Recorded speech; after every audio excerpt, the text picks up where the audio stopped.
കൊല്ലം മൈനാഗപ്പള്ളിയിൽ വീട്ടമ്മയെ കാർ കയറ്റി കൊലപ്പെടുത്തിയ കേസിലെ പ്രതികളുടെ സാമ്പത്തിക ഇടപാട് പോലീസ് പരിശോധിക്കും. അജ്മലിന്റെ ഡ്രൈവിംഗ് ലൈസൻസ് റദ്ദാക്കാനും നടപടി ആരംഭിച്ചു. അപകടശേഷം രക്ഷപ്പെടാൻ ശ്രമിച്ച പ്രതികളെ നാട്ടുകാർ പിന്തുടർന്ന് പിടികൂടുന്ന ദൃശ്യങ്ങൾ പുറത്തുവന്നു.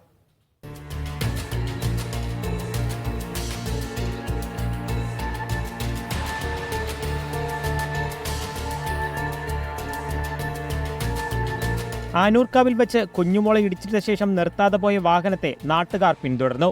മതിലിലിടിച്ചാണ് കാർ നിന്നത്. നാട്ടുകാരും അജ്മലും തമ്മിൽ വാക്കുതർക്കമുണ്ടായി. സമീപത്തെ വീട്ടിലേക്ക് ഓടിക്കയറിയ അജ്മൽ പിൻവശത്തു കൂടി രക്ഷപ്പെട്ടു.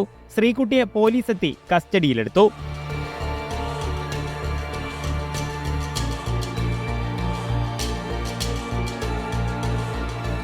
പെരയ്ക്കകത്തോട്ട് കയറി വരാൻ നേരം വൈഫ് കൈകൊണ്ട് തടഞ്ഞപ്പോൾ വൈഫിൻ്റെ കൈ വലിച്ച് തട്ടിയിട്ടാണ് അകത്തോട്ട് കയറി വരുന്നത്.